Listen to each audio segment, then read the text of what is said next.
Rice, are they ready to go? All ready? All right. Good afternoon. It is 5:30 p.m. and I call to order the October 24th, 2023 Board of Trustees meeting. Do I hear a motion to enter executive session to discuss employment recommendations and updates, 2023-2024 homeschool applications, and a personnel matter related to the superintendent's evaluation? Madam Chair, I move that we enter into executive session to discuss employment recommendations and updates, 2023-2024 homeschool applications, and a personnel matter related to the superintendent's evaluation. Thank you, Mrs. Henson. Do I have a second? Second. Thank you, Mr. Rice. Is there any discussion? All right, hearing none. All in favor, please say aye. Aye. Anyone opposed? And the motion carries. We will now enter into executive session.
Hello, I'm Libby Ruth. On this episode of Inside Lexington 1, we take a trip out to the construction site of South Lake Elementary and take a sneak peek at the district's newest elementary school. South Lake Elementary, a whimsical place where joy and learning will always embrace. With beams reaching up like a great knowledge tree, it's time for a tale of topping off glee. The topping off ceremony is significant because it's kind of really bringing to fruition a school we've really been talking about since 2016, talking about the need for this school. And you know, this school was a part of the 2018 bond referendum that the community overwhelmingly supported, and there's a real need for this school in this area. It's growing very fast. And so the fact that we're able to kind of, I guess, kick off the real visibility of this school in this community. First and foremost, you want to relieve the pressure on the elementary schools. That serving less students in the same building is very good for students, and so it's just great that the community is opted to add another facility. Facility-wise, it's roughly about 110,000 square feet facility. We want to build something that we can be proud of, but also something that those kids are going to be excited to see and excited to learn in. With a cheer and a clang as the last beam takes flight, the building is crowned. See the future so bright.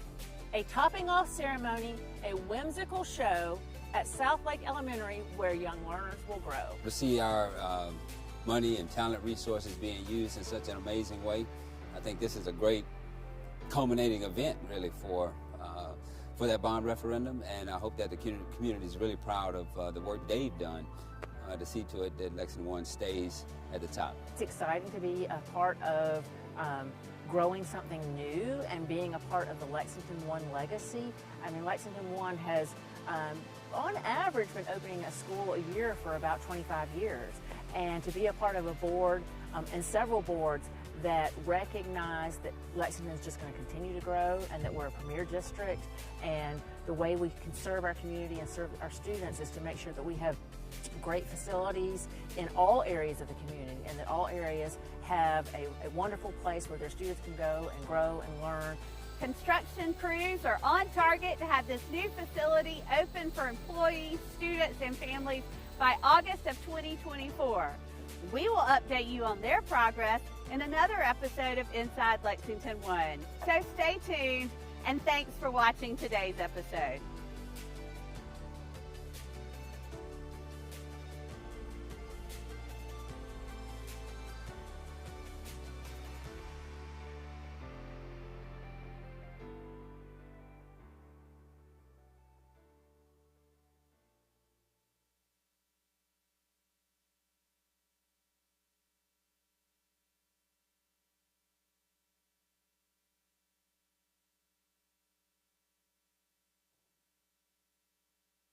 Ready, set, go! We wanted to create an adaptation to help students who maybe didn't have as much upper body strength or like coordination with being able to throw the bocce ball and play bocce ball.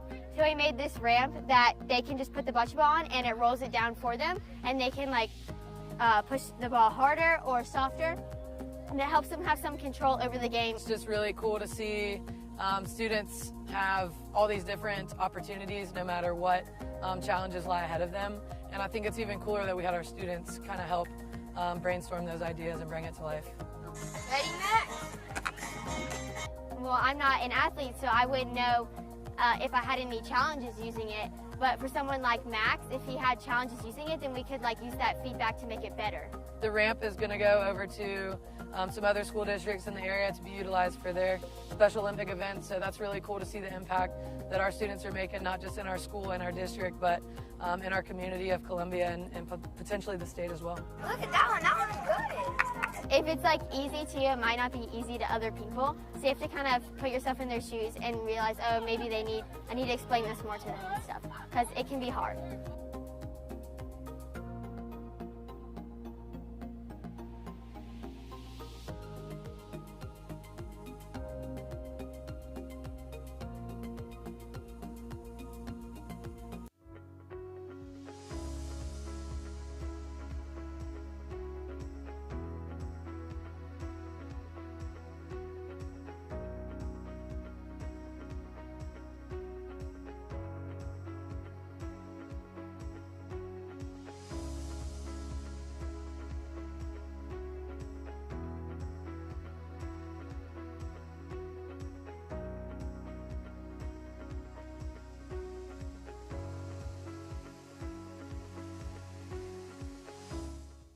My name is Carla Fuel, a proud Lexington Warren graduate of White Knoll High School and a Perfect Attendance Award winner. Ever since the first grade here at Sassagotha Elementary, I worked hard to achieve perfect attendance. I was eager to wake up and go to school every single day. Not only was I dedicated to school, I was also a student athlete in cross country and track, proudly representing the Timberwolves. My perfect attendance was a factor in helping me overcome a learning disability. By putting in that extra work, I graduated with honors and received an academic and athletic scholarship to Columbia College. Did you know that nationwide, 1 out of 10 students are chronically absent, meaning they miss 18 days or more of school, putting them at risk of falling behind in important learning? Attending school is so important. When you miss school, you miss out on meaningful classroom instructions. For example, early elementary students who miss 10% or more days during the school year can have difficulty learning to read by the 3rd grade, achieving in middle school and graduating from high school. The good news is that data shows us that chronic absence is a solvable problem. September is Attendance Awareness Month, and in honor of that, here are some great tips to help your student attend school today to achieve later in life. Create a regular bedtime and morning time schedule. Arrive to school on time. Schedule medical appointments after school if possible. Keep your children healthy to avoid sick days, and only keep them out if they are truly sick. Ask family members or neighbors for assistance if you need help. If your student seems anxious about school, talk to your student's teacher, school counselor, or administration. By working together, all of us, teachers, staff, parents, families, and students, can ensure all children get to school every day so they have an opportunity to learn, flourish, and realize their dreams. Let's show up together.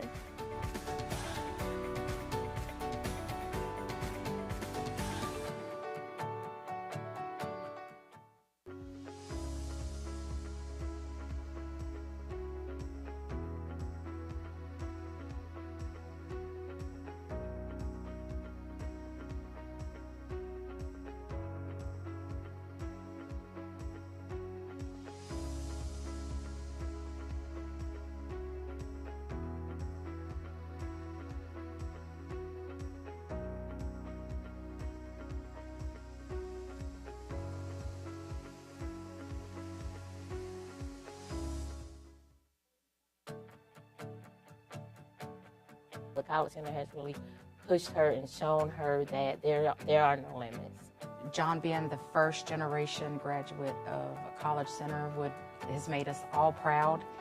He has accomplished a lot so far already. This is one of the greatest programs I've seen in my time.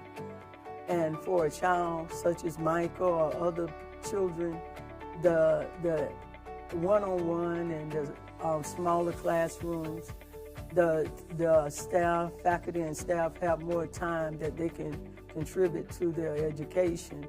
It is very important that he is ahead of his education, that he is looking forward for the future. It's already given her the advantage. We just see that if she survives, the college center at AP classes, honor classes, we know college is a breeze for her. So we think that the college center has prepared her well for that. The holistic part of the center is a win-win for any student. They have, and once they realize that they can do certain things, it helps to boost confidence. He has already got just about all of his high school credits already, and now he is more focused on his college credits. But with the college center, she realized that she can do more, she can stretch her mind more, she can reach higher heights.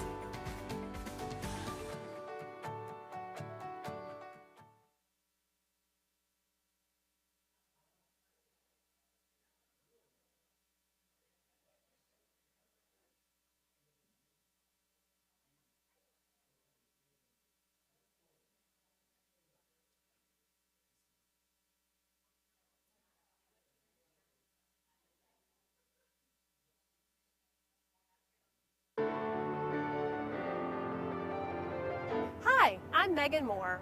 In this episode of Inside Lexington One, we meet a Lexington One employee who was inspired by a television show to find a way to improve the flow of traffic in the afternoons at White Knoll High School. First day, we had major traffic jams out in the street that were backed up for like half hour, an hour, and the principal of the school just basically approached and said that can't happen. We need to fix the problem, and he tasked me with fixing that problem, and didn't know how I was going to fix it until I went home that night and was watching this thing on TV about freighter ships that come from all over the world with different cars on, and to see how they stack the cars onto the ship. I thought it was a great idea, but I was like, I hope it works. I mean, after 2 days of a bad experience, I was open-minded to anything that was going to make it more efficient. So yeah, Dwayne got here and he said, I got a plan. I think it's going to work. So I told him to go for it, because at this point, we had nothing to lose. That's what we did, and we just ended up just getting every single car in the parking place. We got a good flow. We have the ability to unload the whole parking lot from beginning to end, from the time dismissal happens, in probably 10, 15 minutes. What happens is that when the cars come in, they are led all the way over to a stopped area, and they stop all the way until they get to the road. Once they reach the parking lot roadway, I release them, and that they fill in a complete circle over here in the front of the school. Now we've opened up that lane to refill it, and then once that lane gets filled, we move over one lane and we fill that lane, and it just keeps stacking, kind of like you'd be on a car transport across the ocean. And that's it. And then the last car in that line, that next lane goes, and the next lane, and it's just a very, very great process.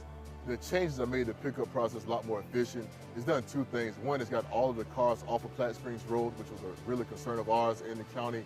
Make sure we reduce the amount of accidents on Platte Springs Road just due to afternoon pickup. But also to separate the parents exiting the campus and the student drivers that are exiting the campus at the same time. Previously, we had both locations near the gym area, and you had both groups of people there picking up and dropping off kids. So separating the both groups of people, parents and students, have really made it more efficient. Since implementing this pickup pattern, school officials have received positive feedback from parents and guardians, all thanks to a motivated employee who was on the lookout for a solution. Thank you for watching this episode of Inside Lexington One.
Keeping our schools safe remains our top priority. We work closely with our local law enforcement agencies to constantly be prepared should we have any safety issues in our school. But we need your help. If you hear something, if you know something, if you see something, say something. That's the only way we can keep everyone safe and secure and ensure your well-being. Thank you.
Hello, I'm Libby Ruth.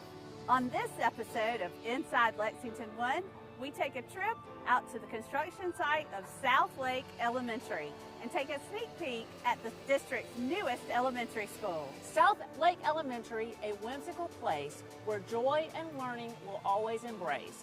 With beings reaching up like a great knowledge tree, it's time for a tale of topping off glee. The topping off ceremony is significant because it's kind of really bringing to fruition a school we've really been talking about since 2016, talking about the need for this school.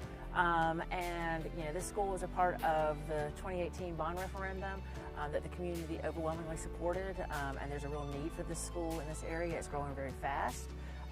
And so the fact that we're able to kind of, I guess, kick off the real visibility of this school in this community. First and foremost, you want to relieve the pressure on the elementary schools. We know that serving less students in the same building is very good for students, and so it's just great that the community has opted to add another facility. Facility-wise, it's roughly about 110,000 square feet facility. We want to build something that we can be proud of, but also something that those kids are going to be excited to see and excited to learn in.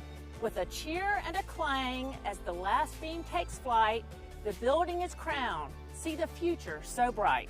A topping off ceremony, a whimsical show at South Lake Elementary where young learners will grow. To see our money and talent resources being used in such an amazing way, I think this is a great culminating event really for that bond referendum, and I hope that the community is really proud of the work they've done to see to it that Lexington 1 stays at the top. It's exciting to be a part of growing something new and being a part of the Lexington 1 legacy. I mean, Lexington 1 has, on average, been opening a school a year for about 25 years. And to be a part of a board and several boards that recognize that Lexington is just going to continue to grow and that we're a premier district, and the way we can serve our community and serve our students is to make sure that we have great facilities in all areas of the community, and that all areas have a wonderful place where their students can go and grow and learn. Construction crews are on target to have this new facility open for employees, students, and families by August of 2024. We will update you on their progress in another episode of Inside Lexington 1. So stay tuned, and thanks for watching today's episode.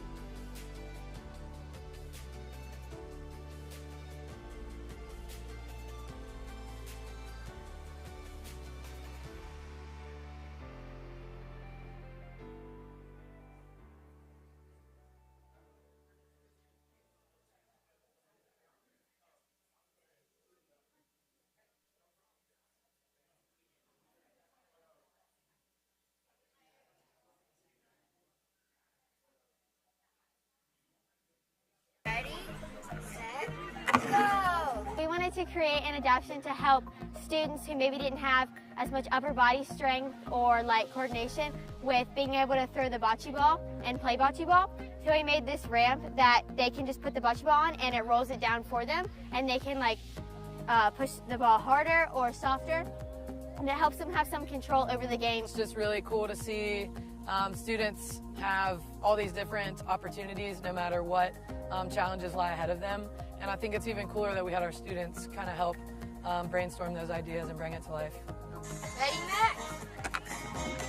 Well, I'm not an athlete, so I wouldn't know if I had any challenges using it. But for someone like Max, if he had challenges using it, then we could like use that feedback to make it better.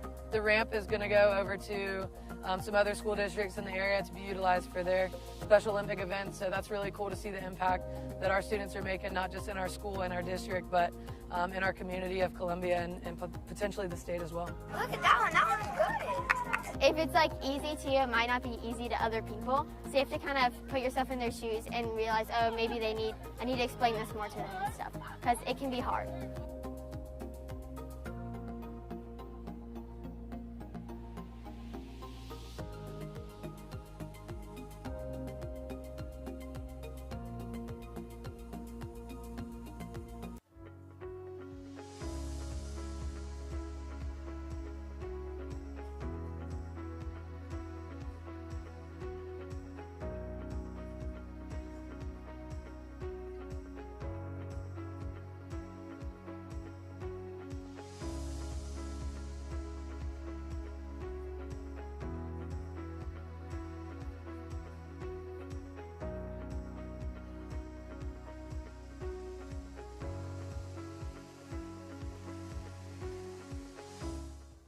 My name is Carla Fuel, a proud Lexington 1 graduate of White Knoll High School and a Perfect Attendance Award winner. Ever since the first grade here at Sassagotha Elementary, I worked hard to achieve perfect attendance. I was eager to wake up and go to school every single day. Not only was I dedicated to school, I was also a student athlete in cross country and track, proudly representing the Timberwolves. My perfect attendance was a factor in helping me overcome a learning disability. By putting in that extra work, I graduated with honors and received an academic and athletic scholarship to Columbia College. Did you know that nationwide, 1 out of 10 students are chronically absent, meaning they miss 18 days or more of school, putting them at risk of falling behind in important learning? Attending school is so important. When you miss school, you miss out on meaningful classroom instructions. For example, early elementary students who miss 10% or more days during the school year can have difficulty learning to read by the 3rd grade, achieving in middle school and graduating from high school. The good news is that data shows us that chronic absence is a solvable problem. September is Attendance Awareness Month, and in honor of that, here are some great tips to help your student attend school today to achieve later in life. Create a regular bedtime and morning time schedule. Arrive to school on time. Schedule medical appointments after school if possible. Keep your children healthy to avoid sick days, and only keep them out if they are truly sick. Ask family members or neighbors for assistance if you need help. If your student seems anxious about school, talk to your student's teacher, school counselor, or administration. By working together, all of us, teachers, staff, parents, families, and students, can ensure all children get to school every day so they have an opportunity to learn, flourish, and realize their dreams. Let's show up together.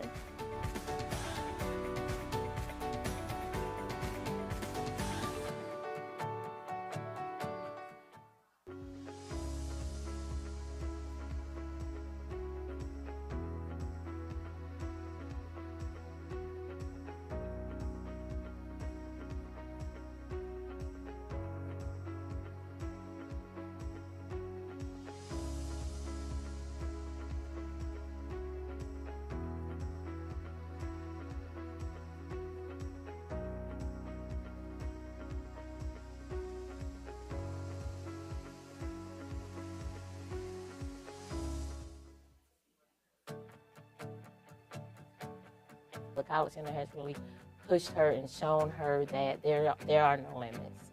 John being the first generation graduate of a College Center has made us all proud, He has accomplished a lot so far already. This is one of the greatest programs I've seen in my time. And for a child such as Michael or other children, the one-on-one and the smaller classrooms, the staff, faculty and staff have more time that they can contribute to their education. It is very important that he is ahead of his education, that he is looking forward for the future. It's already given her the advantage. We just see that if she survived, the college center at AP classes, honor classes, we know college is a breeze for her. So we think that the college center has prepared her well for that. The holistic part of the center is a win-win for any student. They have, and once they realize that they can do certain things, it helps to boost confidence. He has already got just about all of his high school credits already, and now he is more focused on his college credits. But with the college center, she realized that she can do more, she can stretch her mind more, she can reach higher heights.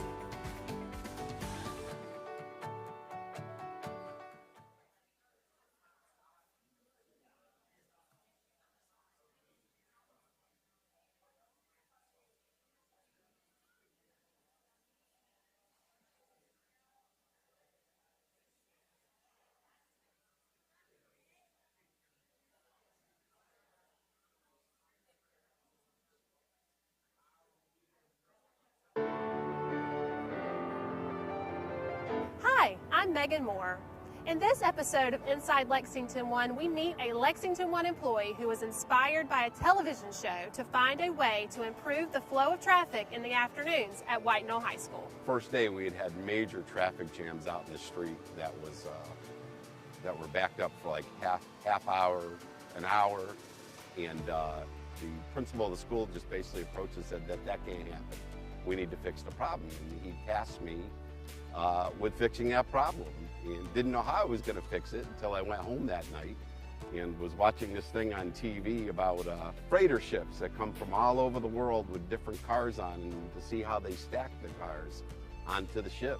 I thought it was a great idea, but I was like, I hope it works. I mean, after 2 days of a bad experience, I was open-minded to anything that was going to make it more efficient. So yeah, Dwayne got here and he said, I got a plan. I think it's going to work. So I told him to go for it, because at this point, we had nothing to lose. That's what we did, and we just ended up just getting every single car in the parking place.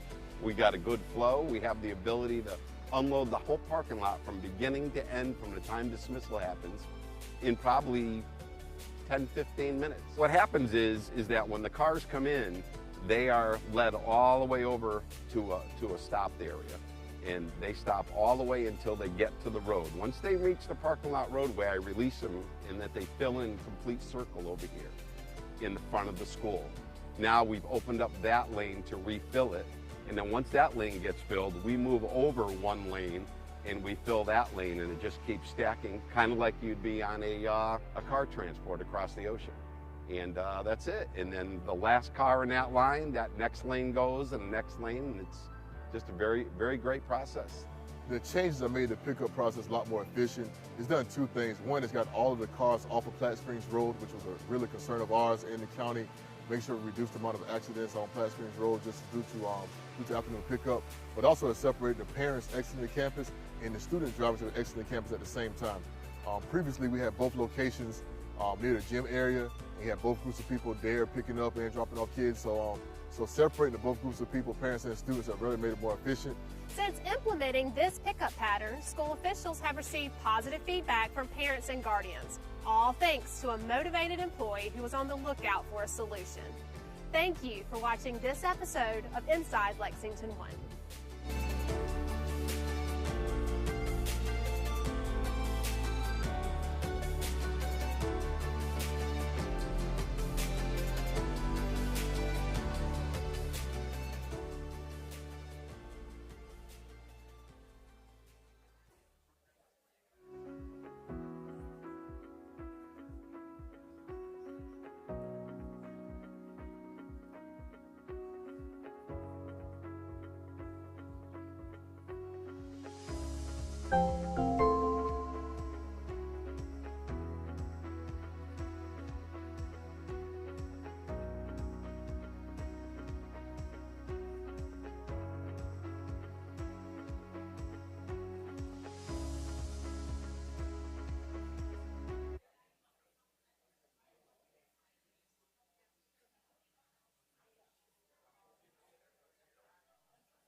nothing about it.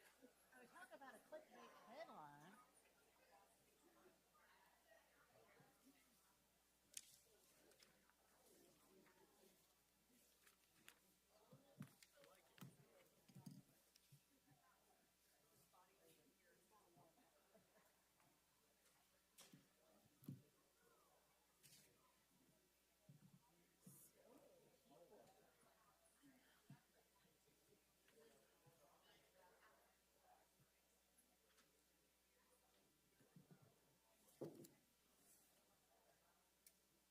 I have no internet. Yeah, I have no internet. Okay. All right. One of these days, we're going to have Board Docs working fully. Good to know.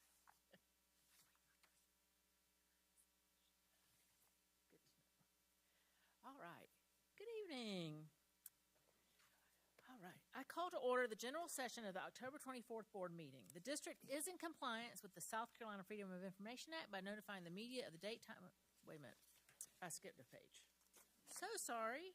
Do I hear a motion to conclude executive session and return to general session? Madam Chair, I move that we exit executive session and return to general session. Thank you, Mr. Anderson. Do I have a second? Second. Thank you, Mr. Rice. Is there any discussion? All right. Hearing none. All in favor, please say aye. Aye. Anyone opposed? The motion carries. All right. Going back to the other, I now call to order the general session of the October 24th board meeting. The district is in compliance with the South Carolina Freedom of Information Act by notifying the media of the date, time, and place of the meeting. The district tapes the meeting for accuracy in preparing the minutes. At this time, I yield the floor to Mr. Chris Rice. Madam Chair, fellow board members, staff, and guests, please rise and join us in the Pledge of Allegiance.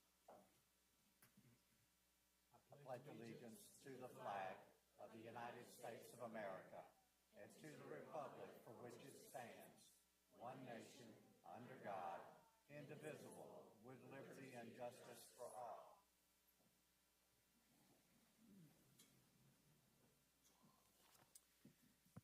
Do I hear a motion to approve the agenda as presented? Madam Chair, I move we approve the agenda as presented. Thank you, Mrs. Henson. Do I have a second?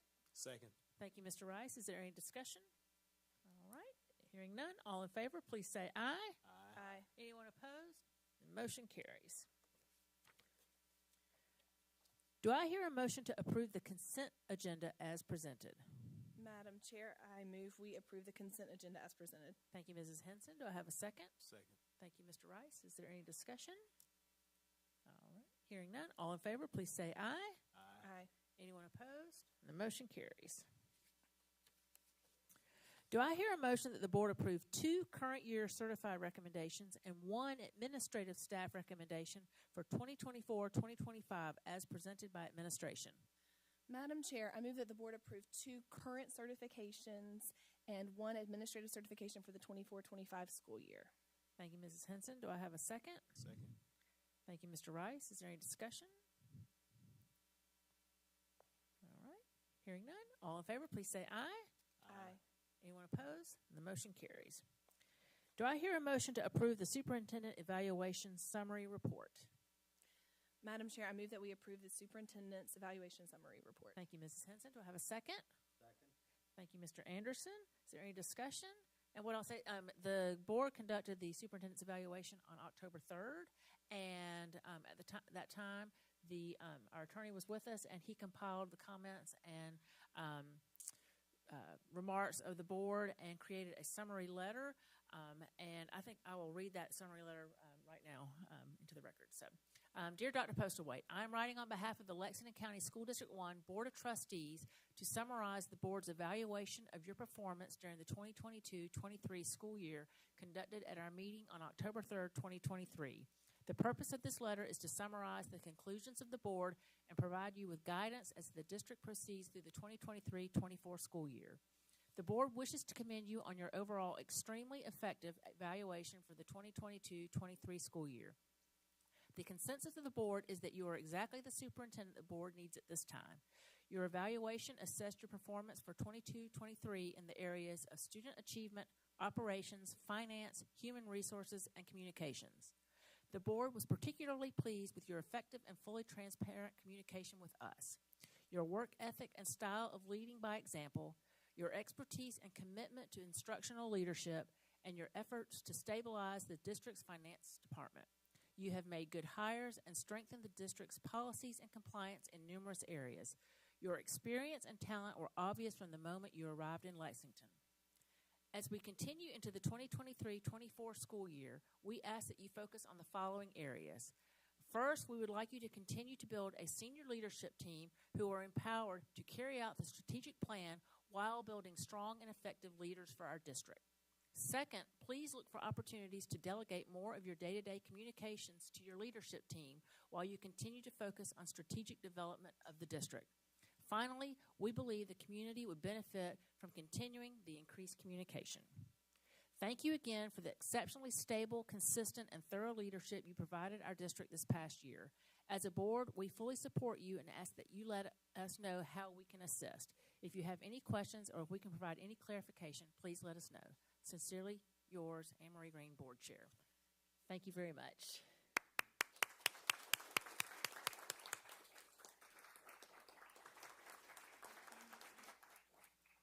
Board, are there any comments or remarks before we vote to accept this report?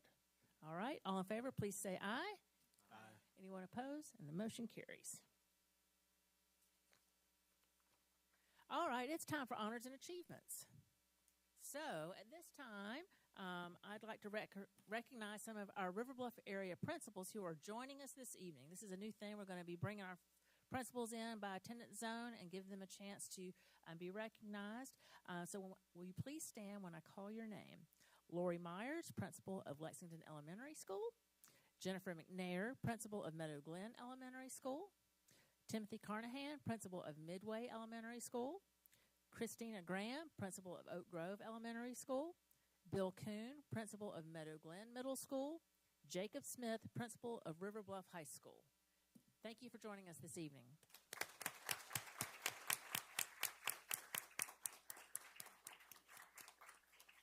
We also have principals here for our honors and achievements time. Would you please stand as well? Margaret Mitchum from Pleasant Hill Elementary School. Leah Sarantopoulos from Beechwood Middle School. Kyle Metz from Gilbert Middle School. And Sean Bishton from Pillion High School. And Elizabeth Wissenant from White Knoll Elementary. Thank you also for being here this evening.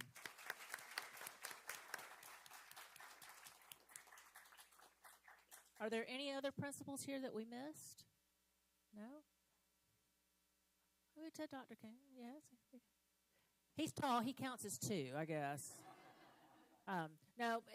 October is Principal Recognition Month, and I just want to say personally how much I appreciate the principals in our district. They are, it is a 24/7 job, 365 days a year, and they run very complex organisms in their schools.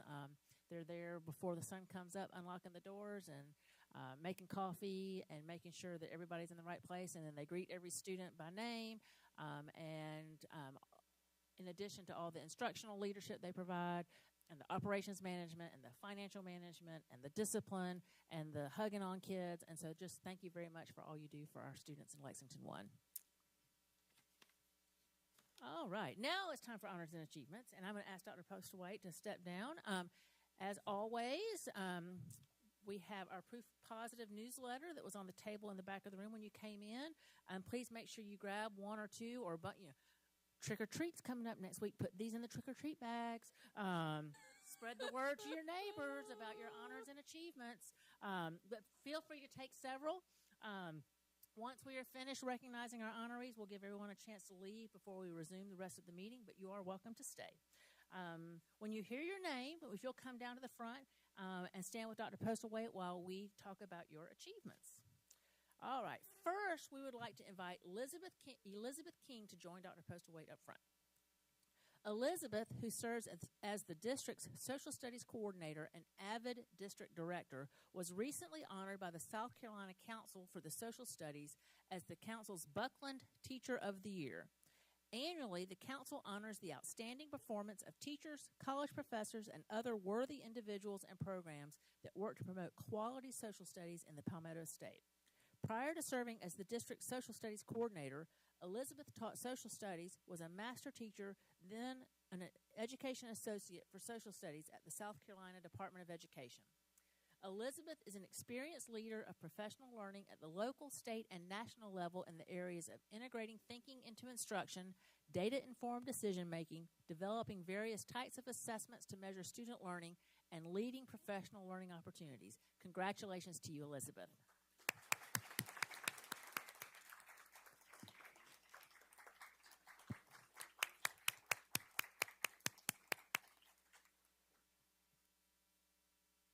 Now we move on to Pleasant Hill Elementary, which recently was named a South Carolina Green Step School by the Environmental Education Association of South Carolina.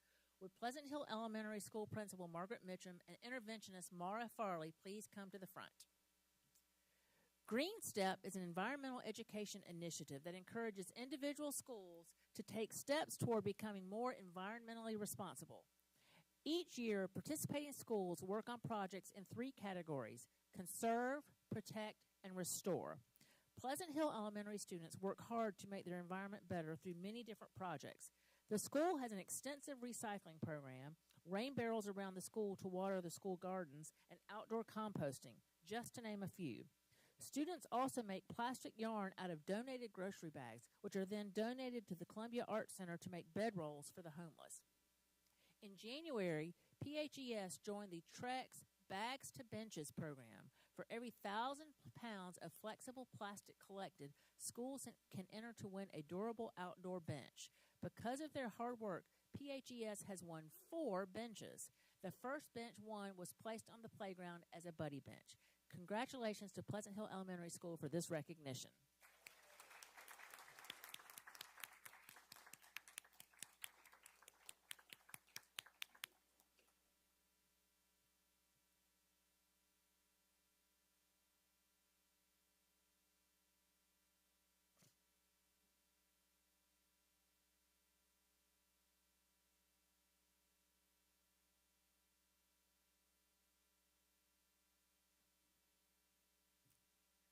Tonight, we honor 4 schools who were recently named a Special Olympics National Unified Champion School.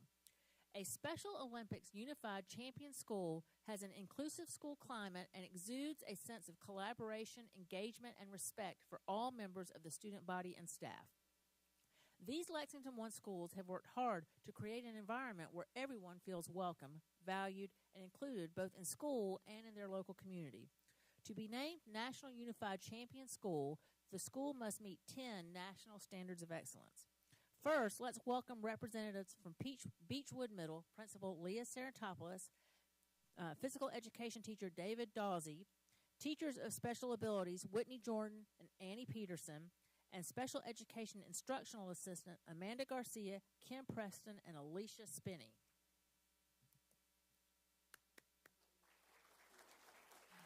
All right. And if there are any students from Beechwood Middle School, would you come up and join them as well? Any students from Beechwood Middle School that are here? Y'all come on up with your principal. She wants a picture with you. Oh, I'm sorry. I had to turn the page to get your names, guys. We also have with us Beechwood Middle School students Parker Crisp, Leland Mays, Eric Nickus, Timmy Nickus, and Adalyn Reynolds.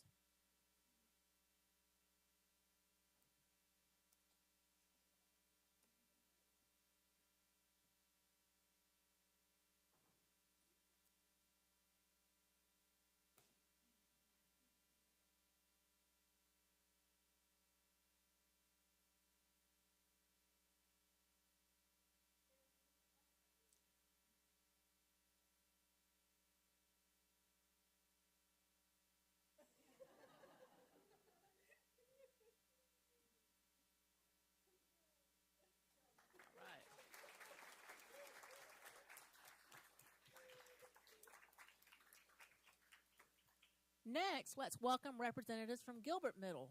Principal Kyle Metz, Special Education Teachers Taylor Doughty, Jennifer Fritton, and Thomas Frierson, Music Teacher Daphne DeBose, Instructional Assistant Tracy Taylor, and iCivics Teacher Sabrina Williams, and Gilbert Middle students Kristen Fritton, Hannah Hudson and Ansley McCracken, and Gilbert High student Anna McLaughlin.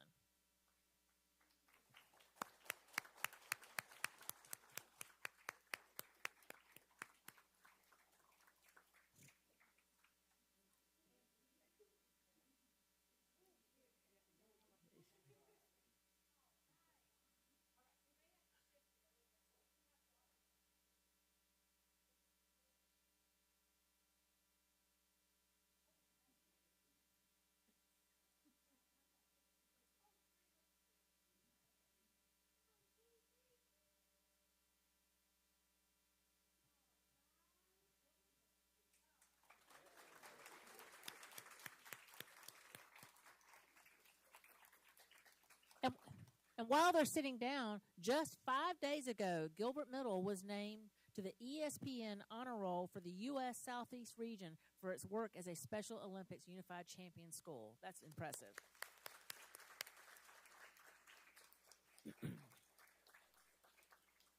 From Pelion High School, we have Principal Sean Bishton, career prep teachers Delaney Schilling and Justin Tipton, and PHS student athletes Gabby Dushisher, Jasmine Gray, I may have added a few extra syllables to that, Dusher, Jasmine Gary, Balin LeGrant, and Luke McElwee.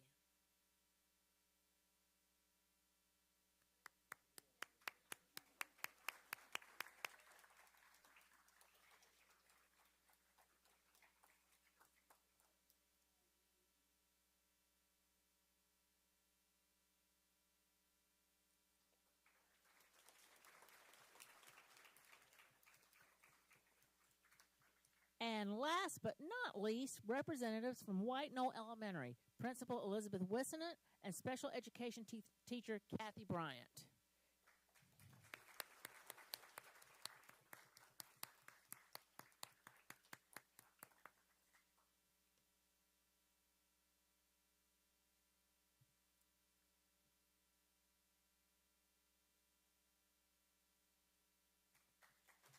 Congratulations, everyone.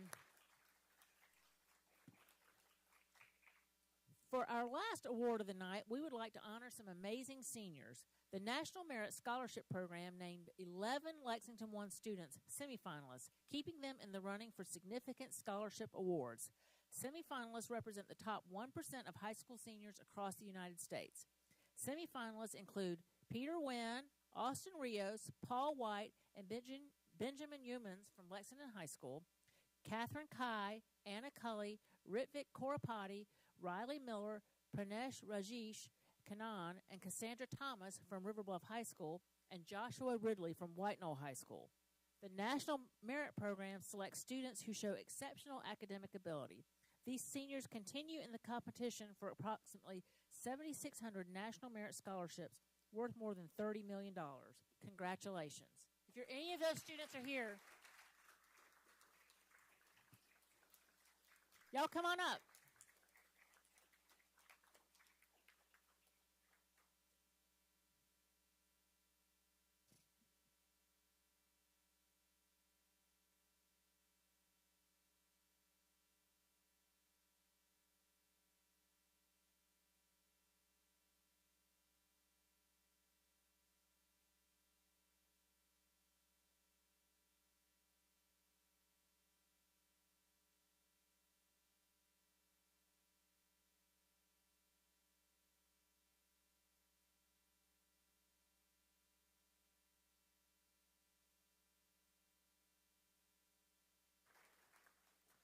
For our last award for the night, we invite the Lexington I Education Foundation Executive Director Julie Washburn and Board Chair Lisa Phillips to help us up front.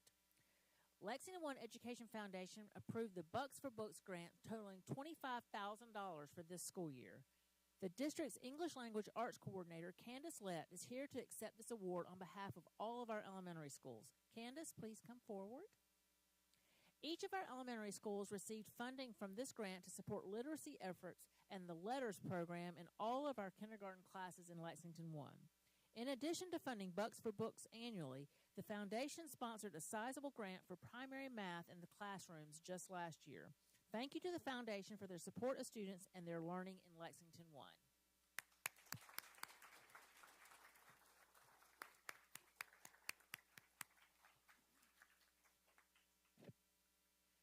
Thank you for taking the time to recognize our amazing students, staff, and schools. We love sharing these achievements with you. If you need to leave, we will give you a quick and quiet moment to do that now.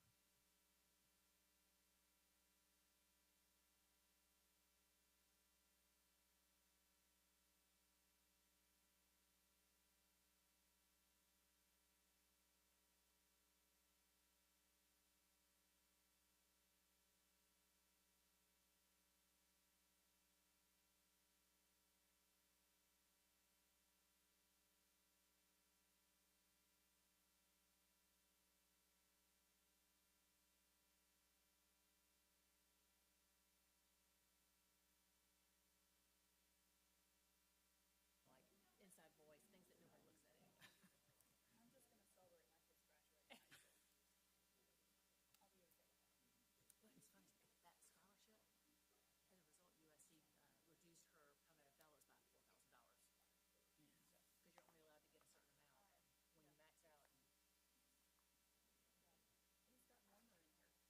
It's got number in here. It has, hasn't it? All right. Thank you for staying.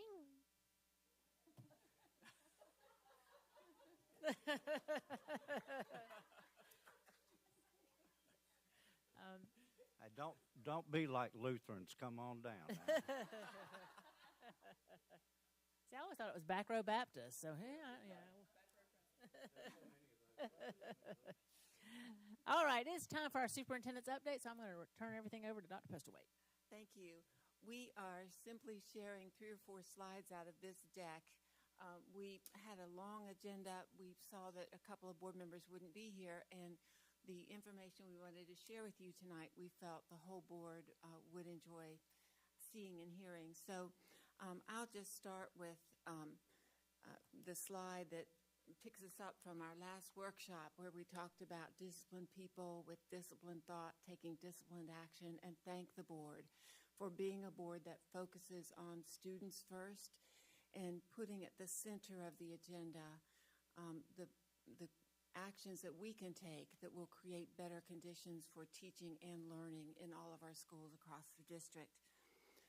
As you'll recall, we had key performance indicators, and our goal in this presentation was to have been to show you how these key performance indicators that came from the board create then the district work plan. And in your package, you have a copy of the district work plan. You can see how it follows each of those key performance indicators and the work that we feel each of us needs to do to help reach those goals.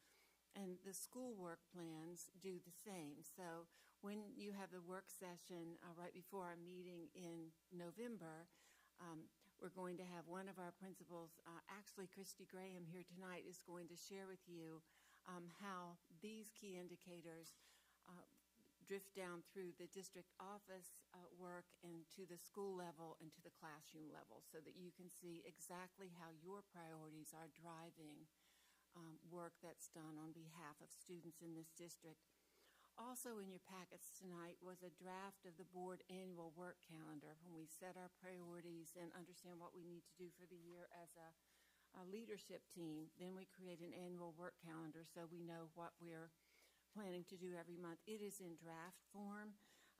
It still needs to undergo some work before we bring it to you in final form in December. But we wanted you to see where we are in the work that we're doing.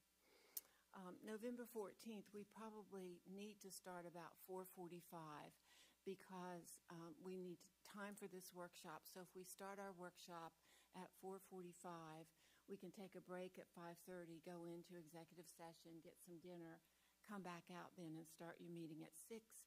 And also at the next meeting, we're really hoping that Lynn Sturkey and Robbie Derrick from Lexington County will be able to be with us to share some more information about the ordinances 2314 and 2315, I believe, that Council recently passed, and bring us up to date on the developments that are occurring here in Lexington County. On tonight's agenda, I just wanted to mention further down on the agenda, you'll see the 8% capital projects listed.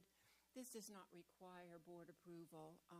We just felt that given the fact that we had asked the board for permission to sell the bonds earlier in the year when we didn't have a good idea of exactly what the money would be used for, that in this instance we would come back to the board now and give you an opportunity to see how we're recommending allocating the money. So again, it's not required. It's just something we felt would be in everyone's best interest tonight, because along with the 8% money, we're also asking you to reserve some of the fund balance for some specific purposes. I'm sure you saw that on your agenda, and I just wanted to clarify why it's coming for action this time. And then finally, we've had a significant increase in the number of young men and women who are approaching adult ed and wanting to pursue their high school diplomas.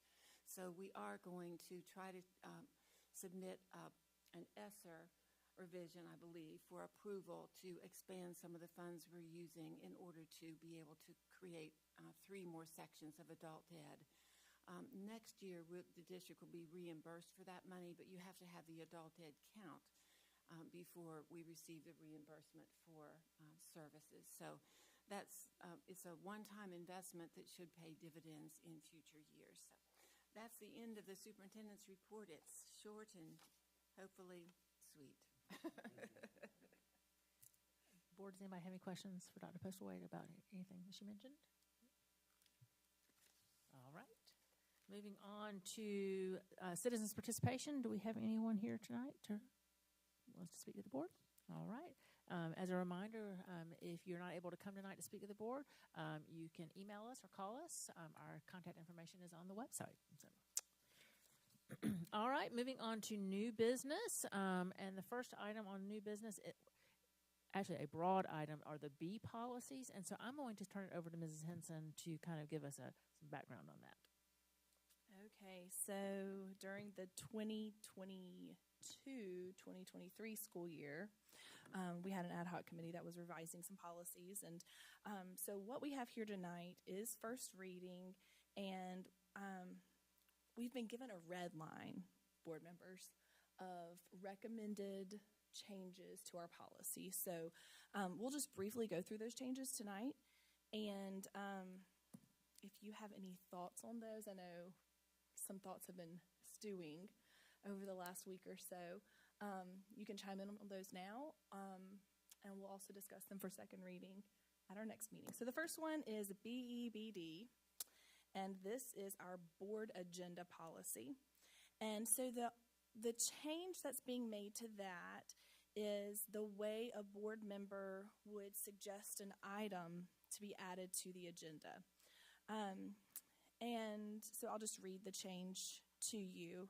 From my read of it, it's changing the number of days, essentially. So it says, any board member wishing to suggest an agenda item will notify the board chair and or superintendent in writing at least 15 calendar days prior to the meeting at which they desire the board's consideration of the proposed item. The proposed agenda item must be within the scope of the board's duties and appropriate for consideration. If at least 3 board members request the addition of the proposed agenda item in writing, the item will be added to the agenda. Any comments? So I have a few. Yes, Mr. Rice. Not many, but just a few. So the previous revision was 6 business days, and now we're proposing going to 15 calendar days. Is that just to give us preparation time to get it on the agenda, or I was wondering what causes? That's a great question. So basically that changes it from, it says 6 business days, which is 8 calendar days, right?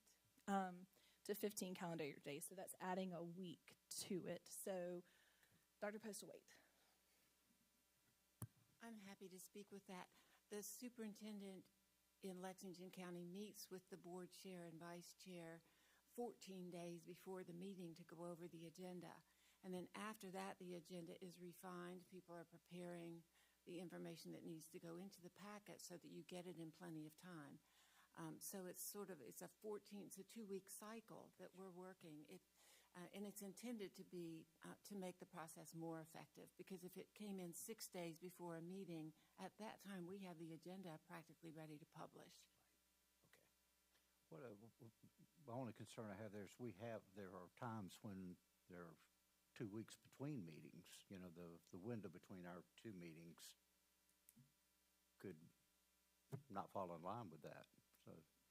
And you can always make an exception to your policies. The intent was to help move things along. The intent with anything that, first of all, the administration apologizes if we got into the board business on the B policies, but it's our job to try to help you think about how to serve the public more efficiently and effectively. Right. So you can, anytime there is a special circumstance with this board and leadership team, we're very accommodating. Okay. In thinking about that. So if we, I just didn't want to leave that unsaid. yeah, that's good. If it's just 2 weeks between meetings, then it stands to reason it would be 13 days that we would have to go over the agenda for the following meeting. So it's just to leave adequate planning time so that there aren't any surprises.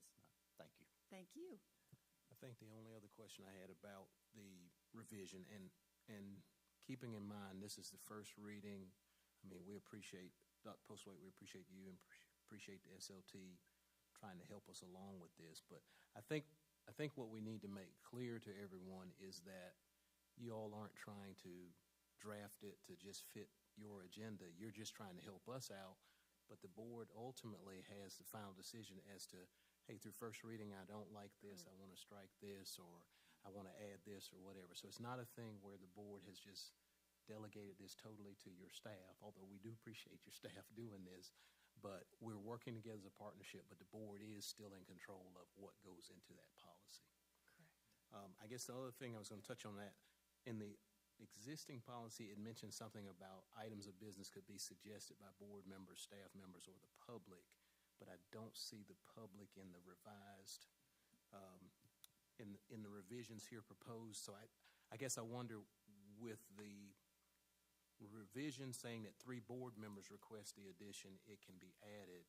Should the public reach out to the board and say, this is what I'd like to put, and we try and build consensus? I guess I just want to make sure we understand what's supposed to take place if we accept this revision. Right, if you're asking, my opinion on that is that it's hard to imagine a scenario in which something should be placed on an agenda and we wouldn't be aware that there is a concern. So this board tends to bring those concerns forward in a way that helps us resolve them either with or without a policy change. And I think another policy also addresses the public, but the idea is the public contacts the board. Okay. And anytime any board member contacts us, we would absolutely make the officers aware that a request has been made to place something on the agenda. Okay, thank you. Thank you. We're going to move to the next policy, and that is policy BEDG, and that's minutes of board meetings. And this is a simple addition of the word "and." Well, is that other part's being removed? Okay, so it says information that any board member requests. Let's see. Be included in the minutes and written statements, which will be subject to the following: limited to written materials germane to the public agenda, and must be presented to the board at the time of the meeting. And so it's taking out the board's recording secretary or the board chair and just says must be presented to the board at the time of the meeting. Any feedback on that one? Hearing nothing, we'll move on. Okay, so the next one is policy BEDH, and this is the public participation at meetings. And so you'll see that the agenda item section is taken out because we cover that in the policy that we just addressed. And so the 2 parts we're left with is the beginning part and then the part about the open forum. So I'll read the edited version. It's the second paragraph. It says, in order that the board may conduct the meeting in a civil and professional manner, comments from the public should not include gossip, defamatory words, abusive and vulgar language, or topics involving student or personnel matters. The board will not permit any expression of personal complaints about individual staff members and to any other person connected with the district during the public session. Specific student or staff member issues should be handled through the appropriate procedures as indicated in district policy. The board chair has the right to terminate any public comment which does not adhere to the guidelines set forth in the policy. Let's just look at that top portion, and then we can look at the bottom portion about open forum. Ms. Henson, may I ask, it looks like we've moved this mostly from another section. Is that an accurate statement, or was there? It is. So we had a lot of that is what we had already talked about. If you look all the way at the bottom, it's moved to paragraph 2, if you see that. So most of that was already language that was in our policy. Okay.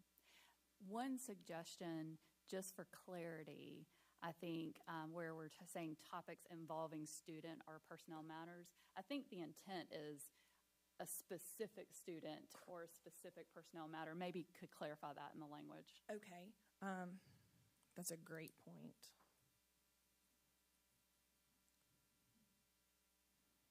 Yeah, you took the words right out of my mouth. Chris, I told you we thought. Mm-hmm. Right. So we don't want to get up there and say, I want to talk about little Jimmy's social studies teacher. Right.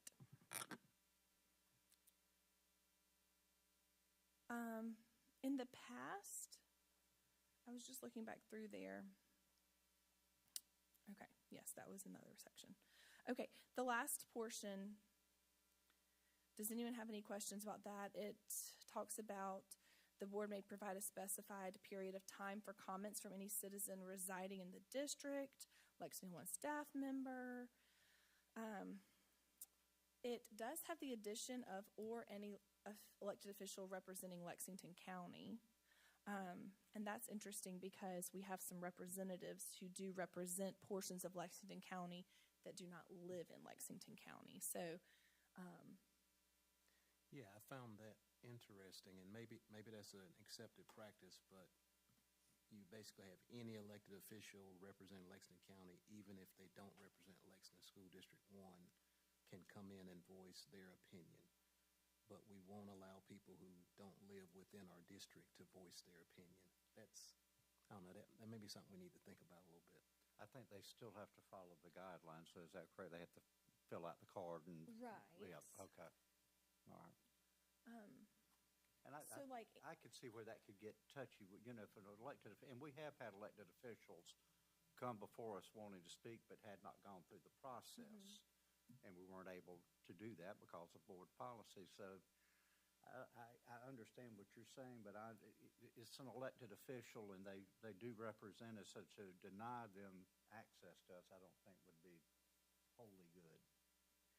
Ms. Henson, yes, sorry. Do we know what prompted that particular edit? Was it in a Ms. Roof, do you have? The legislative delegation for Lexington County, so that is your state representatives, House of Representatives, and senators, can vote or do have to vote on any local legislation at the state level.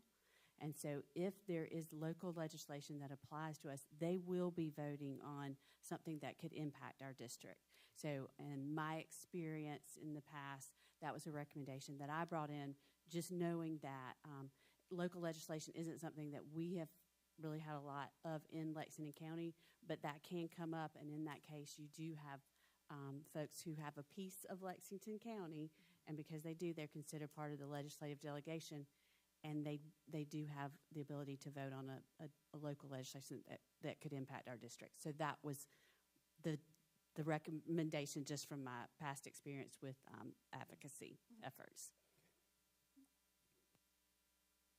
Thanks for that feedback. Okay, the other portion of this policy regards the time for citizens' participation. So I'll read the recommendation and then we can discuss. The chair also reserves the right to limit time for individual speakers. During the 15 minutes set aside for public participation, the chair will divide the time according to the number of participants, not to exceed 3 minutes for any one speaker.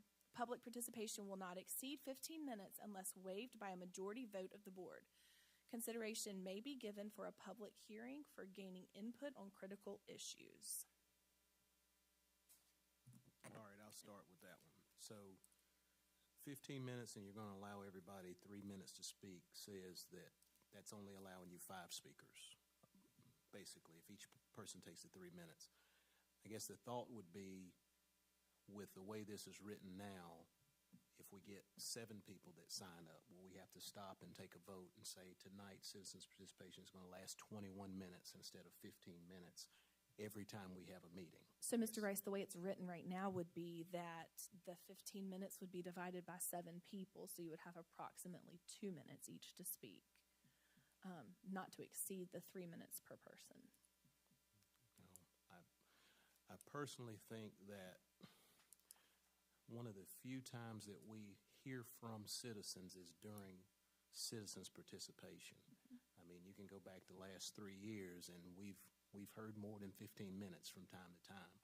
So I think we got to be really, really careful with how we word that procedure going forward, because ultimately, me as a board member, I want to hear from the public because that's who I represent. And I don't necessarily want to put a time limit all the time on how much I hear from the citizens who actually I represent, because otherwise I think that's a little counterintuitive to what we're trying to do. So what I'm hearing is that you think we should increase the 15 minutes, or do you have a recommendation? Yeah, to me, I almost hate to put a time frame on it. However, we don't want to be here all night. I do understand that. Everybody has priorities and so forth, and that's happened. However, I would almost propose maybe, I'd rather have more time for citizens participation and we don't have citizens like we had tonight, versus there's less time and I've got more people, and now instead of having 3 minutes to speak and say what you need to say, you now only have 3 seconds because we had 58 people that wanted to speak. Like I said, Ms. Henson, may Well, I we've still got the provision in here that the board can vote to extend the time, and I think that's ample. I think that's okay.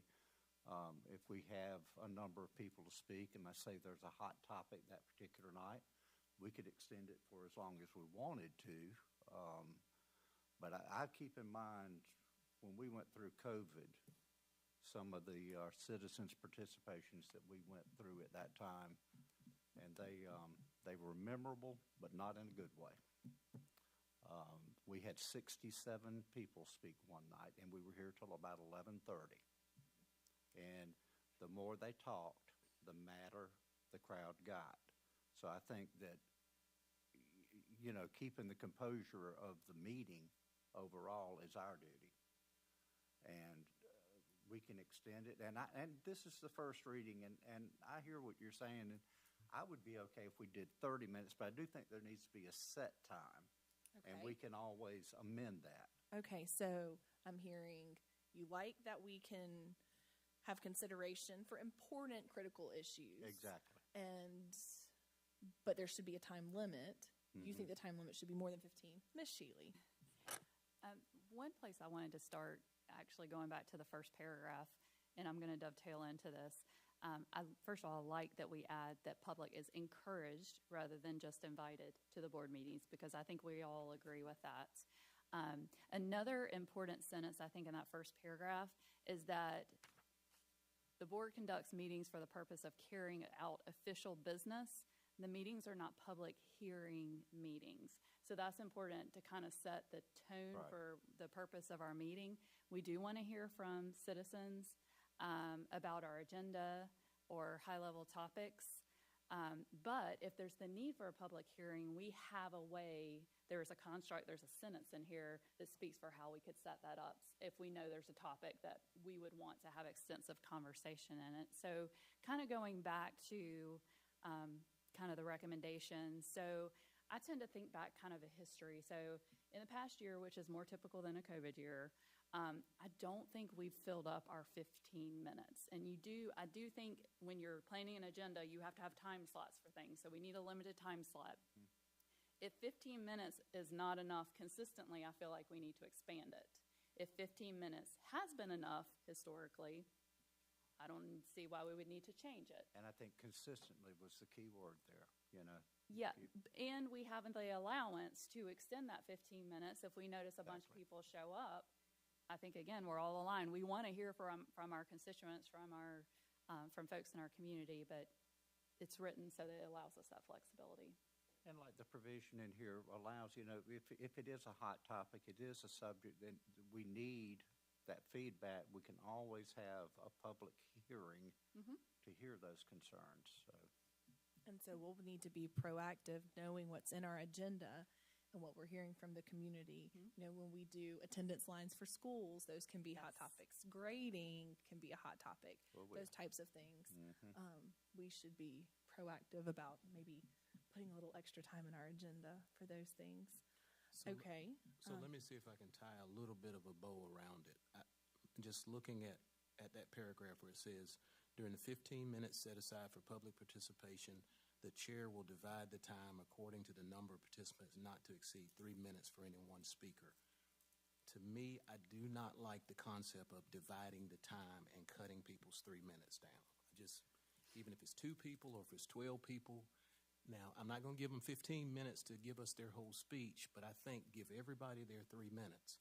So maybe what we do is we say during the 15 minutes set aside for public participation, the chair will allow, something like the chair will allow 3 minutes for each speaker. If there are more than 5 speakers, the board will take a vote to determine to extend the time. Something like that. Otherwise, I think you're going to send a wrong signal to the public that we don't want to hear from you. Mr. Rice, I think that's a good suggestion. I will just say that historically speaking, I don't know that Lexington One's board has ever parsed the time down. I mean, COVID is a recent example, but a few years back when grading for learning, that public participation was much longer than our COVID meetings. There were people here speaking until 1 o'clock in the morning, and there is precedent in Lexington One with allowing whomever comes to speak. And I don't anticipate that this board or boards that will succeed us have any intention of changing that. And so I think that there is, and we've always had the 15 minutes in our policy. We've just never, precedent has ruled rather than that line of the policy. So I think I understand your concern, but I don't anticipate anybody that's currently on the board, if and when they become board chair, that they'll be tyrannical and say, no, you get 30 seconds. But I can understand maybe building it into the policy just in case. Right. But I like having in it that the board can, hey, it is a hot topic. We didn't expect, because sometimes what's going to be a hot topic, and sometimes things come up and you had no idea that was just going to explode in the community. And you've got 9 people come and speak. And we have had a few meetings where we've had like 21 minutes of, and none of us have even blinked an eye. If 7 people are here, we're going to let them speak. But you get here and you realize, Ms. Ruth says, oh, we've got 11 people that want to speak. It's just as simple as, Madam Chair, I see that we have 11 people that want to speak. I move that we extend our public participation time to allow them all the opportunity to speak for 3 minutes. I think that this policy, whether we add time or change that language, I think it covers those situations. Okay. So I was reminded during the ad hoc committee that the policy that we write is not policy for this board, it's policy for future boards as well. So while we would allow the 3 minutes for people, it could come a time where a future board might say, nope, our policy says 15 minutes, it will be divided, you have 70 seconds. So that's just something to consider. You're right. You've been on the board longer than me. We've never given someone less than 3 minutes, but I think, go ahead. Since some future boards also have the ability to edit the policy too. So, it kind of, I see what you're saying. I think the goal of a policy, though, is to kind of give us guardrails and expectations. There's always flexibility within a policy. Usually they are written loosely with flexibility in mind. So I feel like this meets that intent. But I did have one question. So we have kind of standard-based policies that the School Board Association provides. What's the standard for this section? Is it 15 minutes, 30 minutes? Is it split by 3 minutes each? How does this compare? Ms. Ruth, not to throw you on the spot, was this in the recommend? I'm so sorry. Okay, my son's playing in his last middle school football game, and he's playing the most he's ever played the whole season, and I'm getting regular heart, updates. It's okay. I apologize, and I just stuck a mitt in my mouth. Excuse me. Sorry. Okay, let's try this again. Yes, ma'am. Ms. Ruth, your 3 minutes is almost up. Hey, board, I want to bring you, this is our circus, and these are our monkeys. Oh, my goodness. I apologize. Okay. Okay. Is it in the recommended policy from the SCSBA, the 15 minutes, 3 minutes each? I remember us looking back. Do you remember? It varies. I'll just say I think it is. The model policy was you have a set time and then you divide it by the number of speakers that show up. We looked at several other districts, so I think that is kind of the standard in the most recent update of the policy. And I recall just from talking to other board chairs, particularly like in 2021, we had the most liberal citizens participation implementation of people were either limiting it to 15 or 30 minutes. Boards were limiting it to 15 or 30 minutes or reducing the time for each speaker. And we were one of the few boards that stay consistent with what our precedent had always been. So then with what Ms. Shealy said, that future boards can change the policy, then I tend to agree with Mr. Rice that I don't think we should put any qualifications in there that would decrease the time. I think 3 minutes is enough, but if, just like we prepare our agenda and we put time limits on our agenda, people come and they're speaking in front of people, and sometimes they get nervous and they have it all typed out and what they're going to read, and they probably time themselves reading it, and 60 seconds isn't long enough for them to share with us what they want to share. So that would be my thought. Again, this is first reading. We can mull over it and come back next month. All right, the next one is board members and electronic communications. It's policy BEDL. And this is regarding our use of our technology. Now, we are this school year using technology, or trying, Ms. Halliday, to use technology with board docs. But this is just talking about using this during our board meetings, specifically board members communicating with the public electronically during board meetings present special concerns.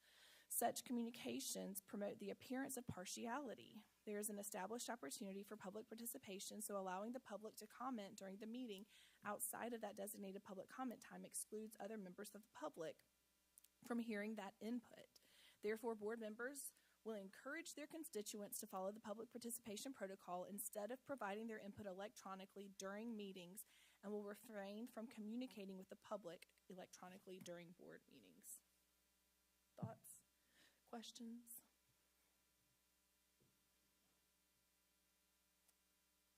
Okay. And the final one for tonight is BBAAR, Board Member Authority and Responsibilities. And this one took out a portion that we moved to the board agenda, and we're incorporating another portion into board attorney and legal fees. It adds in there for responding to requests from the media that the superintendent or his or her designee serves as the spokesperson for the district. And at the top, it talks about the board member will timely submit the complaint or request to the superintendent for action if it has not sufficiently been addressed via the district chain of command. Any thoughts, questions, concerns? All right, Mr. Is this a new policy for us?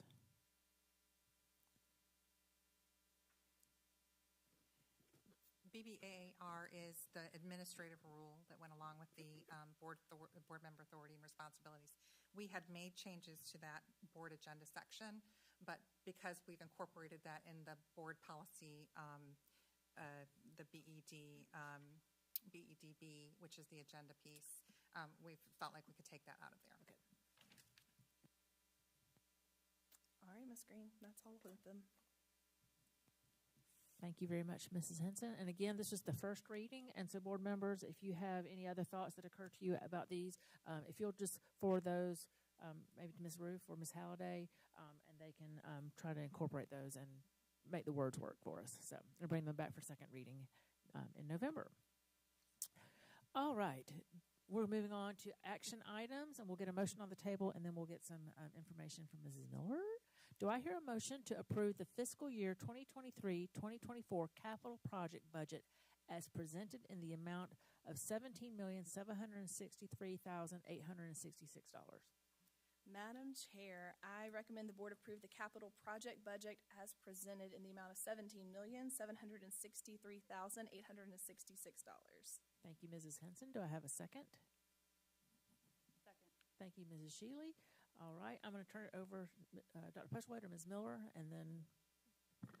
All right. Good evening, Chairwoman, Ms. Green, board members, and Superintendent Dr. Postlethwaite. We are going to talk about the 8% bond capital projects for fiscal year 2023-24. Each year, the board does approve a general obligation bond resolution. This allows for Lexington 1 to make our annual installment purchase bond payments. Additionally, a portion of this is used to fund capital projects for the year. The Series 2023C General Obligation Bond Resolution was approved by the board on August 15th this year to sell the bonds, with the understanding that the project list would be brought back to the board at a subsequent meeting for the board to review. Tonight we're going to go over the proposed projects, which are based on estimates, and please remember that means they will change. These are estimates, and they will change based on the market at the time we incur those. Before we get started on the actual budget, let's look at what we had. You mentioned that it's approximately $17.8 million available for funding. Of course, the senior leadership team worked together. Our list of items we needed was higher than the amount of funding that was available. We took the same approach that we did with the general fund, and we broke those into two categories: the must-do capital projects along with the would-like-to-do capital projects. You can see here on the left side the must-do items that have been included in the budget this evening are $17.8 million, and the top amount there that is in red were the items that were in the would-like-to-do capital projects. It's important to know that we took a great deal of time looking at those. These items are not pie-in-the-sky items. They are all very much needed, but we had to prioritize, and we took the same approach as we did, focusing on safety and staff retention and student achievement. Moving on to the actual budget that is $17.8 million, you'll see 5 boxes here. That is how we have categorized each of these sections. The first there is your instruction. There's approximately $800,000. Those items will be used for fine arts equipment and furnishings, and then also for library books and shelving. Going directly below that, you have our innovation and technology budget of approximately $4.4 million. This includes a E-rate component, which is infrastructure, all related to our technology that we did not include in our general fund budget this year, so we needed to include it in the 8% bond budget. Additionally, there is a budget for devices such as iPads and MacBooks. Moving to the top center, safety, $3.6 million. There's money allocated for the ID notification system, security equipment, and cameras. Moving down to athletics, approximately $1.7 million. This includes budgets for facility and equipment maintenance and upgrades. It also includes a turf and a re-turf plan for the district. And then lastly, over to the right, you have your operations category, which is approximately $7.3 million. There's a wide variety of items in there, including updates to the elevator, freezers, HVAC and chillers, fire alarms, lighting, lift station, windows, and playground equipment.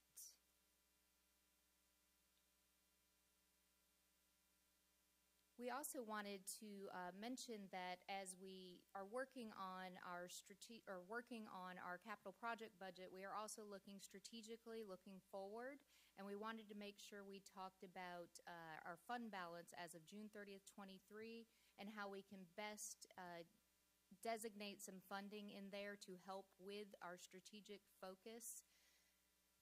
One of the things that, there's 4 categories here, but preliminary fund balance figures for June 30th, as of October 17th, when I pulled the numbers, to remain in compliance with retaining the 16.67%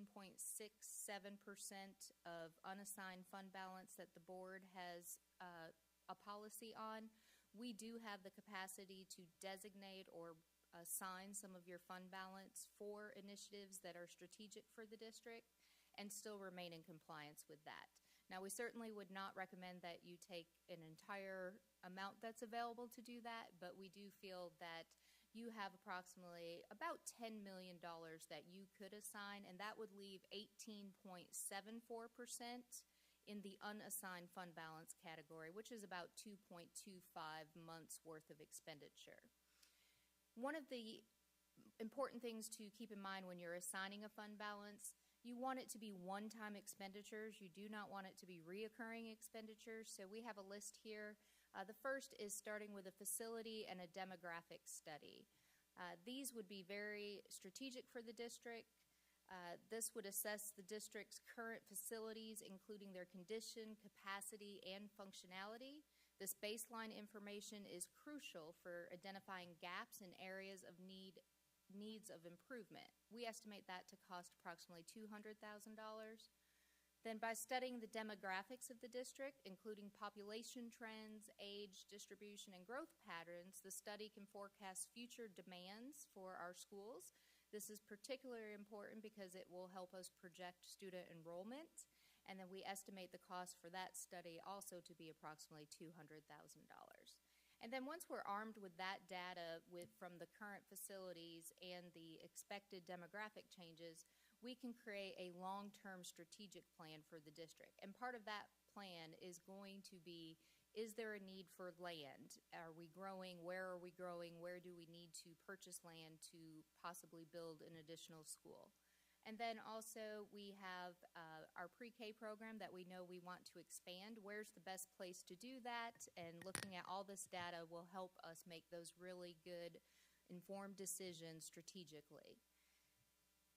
And then lastly, facility maintenance. We have taken a large investment in our buildings, and we need to make sure we're keeping those up to date. And so we would recommend to go ahead and assign approximately $1.5 million of the fund balance and designate that for facility maintenance to help keep those investments up to date. Now, the good news about assigning a fund balance, you can change that at any time by the board. So if you decide to go a different direction, you certainly can make that change. And then if these amounts are no longer needed, again, the money has not been spent. You have just given us the ability to proceed with those options. The important part of land, you need to have funds available when land is available. So it would be a great opportunity for the board to position the district so that we could move quickly with something like that. And then, of course, we would still have to follow procurement with any of these items, and we would obviously bring a land purchase to the board for approval, so it would not be giving us complete authority to do this. It is just designating the money as of June 30th to be used for these strategic purposes. And at this time, if you have any questions related to the capital project budget or the assignment and fund balance, we'll be happy to discuss those. So, Madam Chair, should we just talk about the capital project budget and vote on that and then move into our next For motion? clarity, that would be, because we've got the motion for the capital fund project, and then we'll have a motion for the assigned fund balance. So please limit your questions. No, ask the questions that you want from Ms. Miller. So. Why'd you look at me when you said that? It was. Do you mind going back, whoever's running the computer, to the slide with the 8%? The detailed projects or the thermometer? That one? Okay. Okay. So is the intent of the $17.8 million I know it's the 8% money, but would we begin all of those projects in this existing fiscal year with, I guess, with the intent to try and finish all of those projects? I'm just wondering, does the 17.8 million all get expended during that period or somewhere close to that same period? With 8% money, there is a timeline of how you need to have those spent according to the IRS, or you will have to give an arbitrage rebate back to the government. So there are spending deadlines on this, but our goal would be to spend it as soon as possible, but we certainly understand there's certain things you cannot do at a school when school is in session, and so you may have to wait till the summertime to do those. So our intent is to spend it as quickly as possible because these are much needed items, but we certainly have to make sure we follow according to the school schedule. Of these items, do all of our schools benefit in some way? Yes, you should have a more detailed list that has been provided. Which I do. It just doesn't say, school this or school that. It says like HVAC and chiller updates or fire alarm updates or lift stations or walk-in freezers. Well, surely not every school needs a new walk-in freezer. We have our list broken out by school, and it's obviously a much more detailed. That is definitely a below-the-line item. But we certainly looked at every school trying to make sure we were sharing the allocation for the priority of the needs across the district. Yeah, I'll piggyback on what Ms. Henson said. I kind of wondered because from time to time you hear some of our school communities say they're not getting the same share from another community. And I'm just wondering if, for the board's sake, if it might be helpful to say, hey, X number of millions going here, X number of millions going here, kind of similar to what we did with the bond referendum where we said, I mean, I know it's not exact, and obviously it's based on estimates, but just a rough idea, hey, this much is going to Gilbert, this much is going to River Bluff, this much is going to White Knoll. I mean, it sounds like you have that information, and I don't want to drop too far below the line, but I think it's good for me to see whether I've got this type weed popping up or Bermuda grass or where's it going, you know what I mean? Yes, sir. The other thing I was going to ask, too, is I noticed we showed a breakdown of kind of our technology device refresh, and I thought it was ingenious. Hopefully we'll do the same thing, but I thought it was ingenious to buy everything on tax-free weekend and save the district thousands and thousands of dollars. I don't know whose idea that was, but I will give credit to our innovation and technology team for coordinating that purchase on tax-free weekend. They did a great job. So I think that's probably a best practice for us to keep as we do that. The only other thing, I guess, and this may be too far below the line, but the warranty part for the technology refresh, is that included, or is that still something we'll pass on to the individual families? There won't be a change. There's no change from the current process. And I just wanted to say something about your request, your earlier request, Mr. Rice. It might be easier for us to tell you which schools got what. If air conditioning units for a huge school are going to cost more than air conditioning units for a smaller school. Correct. And if we just give you the amount spent, it looks as though we were inequitable, when in fact we're buying the ability to cool X number of square feet to a certain temperature while students are in the building. Right. And so rather than giving you the money, it might be easier to tell you the items purchased. Some of those things obviously, in fact, most of them cover all the schools in the district, but those that are differentiated among schools, we can certainly provide that information. That's fair. I think that's what you're looking for. Yeah, just a little bit more clarity on.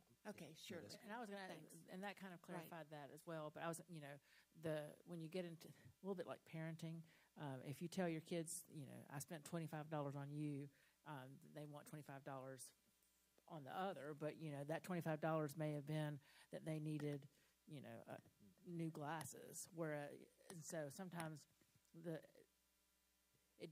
if you just glance at it, it doesn't look equitable, but you're basing it based on the needs that the schools have. And so I agree with Dr. Postaway that it may be more projects by schools rather than dollar amounts by schools. I think that's probably a better way for us to look at it. All right, so we have a motion on any other questions about the 8% capital projects list? One last thing. Yes, sir. I'm glad you're looking at me. Yes, sir. One last thing. So the would like to do's. So obviously we won't be able to do the would like to do's because we only have that fixed amount of money.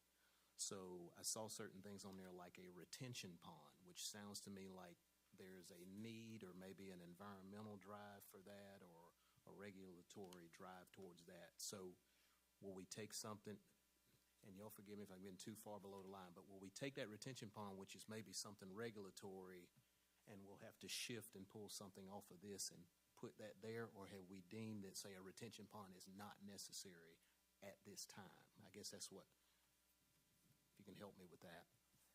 Yes, sir. With that example, that is for some retention pond excavations, which are not necessary that we do this year, but would be a very much a priority soon for future 8% projects. Okay. Thank you, Mr. Cooper. That is it. And kind of building on Mr. Rice's question, if these end up being slightly less than anticipated, are you the would like to do's? Are those next in line? Are those the next things that you'll just chip away at based on the funding that we have from the 8%? Yes, ma'am. That's what has historically been done here at the district. They have prioritized items, and then they enter the next capital project budget the following year. Thank you. Anyone else? I'm not looking at you. I'm looking at the screen. Anyone else? It's all right if you have another question. No? Okay. All right. All in favor of approving the capital project list as presented by administration, please say aye. Aye. Anyone opposed? And the motion carries. And thank you very much for bringing that to us. This information is very helpful.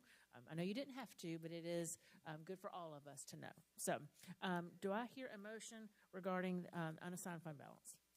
Madam Chair, I recommend the board assign $9,965,000 of fund balance as of June 30th, 2023 for the following projects: purchase of land in anticipation of building new schools, a facility study, a demographic study, pre-K expansion, and facility maintenance projects.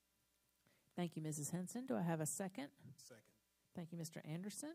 And Ms. Miller has already talked us through that and what the idea is behind strategic purposing of part of our fund balance. Dr. Postaway, would you like to add any comments? Or this is kind of new for Lexington One. This is a very good planning tool that Dr. Postaway has brought to us. Any questions about these projects or this allocation of fund balance? So a similar question to the 8% money.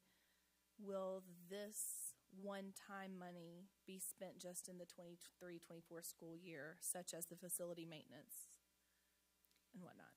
I definitely would recommend that the facility and demographic study be done as soon as possible. That will help us strategically with everything. And then obviously land and the preschool pre-K program expansion would happen after those studies have been completed and when land is available. And then the maintenance, again, would occur as quickly as possible, but there will be items that you will have to make sure we schedule that around the school schedule. So some of this money could potentially roll over into next year's budget? Yes, ma'am, absolutely. It could all roll over. There's no, this is fund balance. So this is your savings account. You're just reserving a part of it. So it's yours, and there's no time requirement on it other than the board's own strategic direction and immediate need. Any other questions for Ms. Miller or Dr. Postaway? All right. All in favor of assigning $9,965,000 of fund balance, please say aye. Aye. Anyone opposed? And the motion carries. All right. Thank you for bringing that to us. Do I hear a motion to approve teacher and student representation on the Comprehensive Health Education Advisory Committee as follows? The student body presidents of both Gilbert and River Bluff High Schools and one high school health education teacher. These positions will replace the respective students and teacher who are no longer affiliated with the district. Madam Chair, I move to approve teacher and student representation on the Comprehensive Health Education Advisory Committee as follows. The student body president of both Gilbert and River Bluff High, and one high school health education teacher. Thank you, Mrs. Henson. Do I have a second? Second. Thank you, Mr. Rice. Is there any discussion, Ms. Gaskins? Yes, back in February, you approved a 13-person Comprehensive Health Education Advisory Committee, and since then, 2 students have gone on to college. And so instead of having you approve student names, we'd like to approve those positions, so the students who are in those new positions at the same 2 schools are willing to serve. And it's actually a middle school health teacher. We already had a high school health teacher on the advisory committee, so a middle school health teacher is going to take that vacancy if approved. Okay.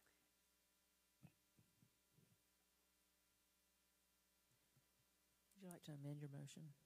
Yes, I'll amend my motion to state that the student body presidents of both Gilbert and River Bluff High Schools and one middle school health education teacher. All right, do we have a second for Thank you, Ms. Shealy. All right, any other questions about the committee composition? I think we have the name of the teacher, which could be provided at this time. Yes, it's Brandy Humble at Beechwood Middle School. Thank you.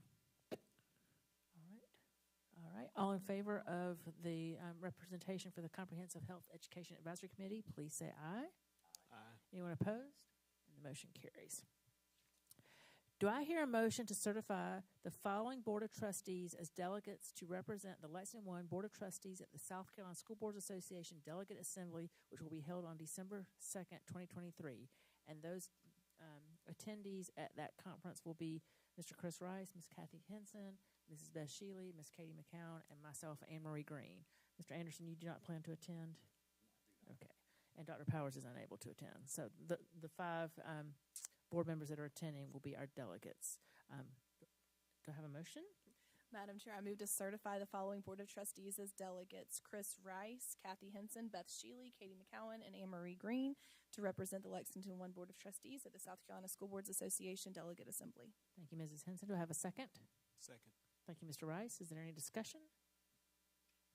And we have, just for information, we actually, Lexington I, the number of voting delegates that each district has is based on student enrollment, and Lexington I has 9 votes.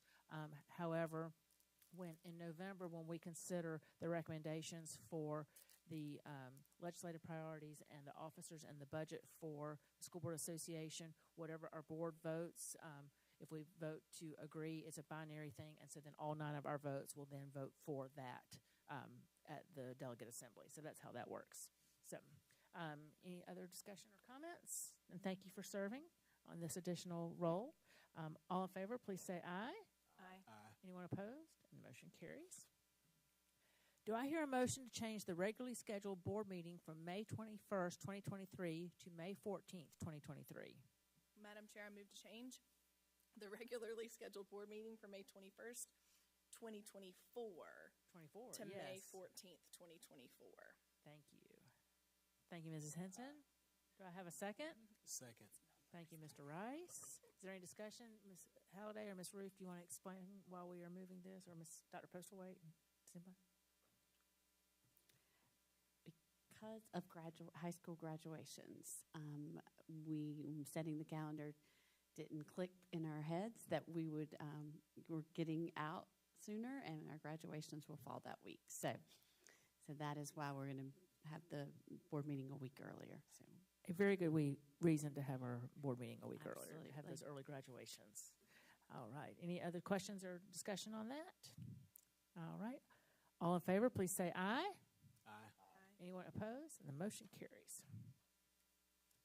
All right, board, you have received the following reports: the monthly general fund financial report, the monthly general fund budget transfers report, the monthly capital projects report, the monthly unauthorized procurements report. All of those were for September 2023.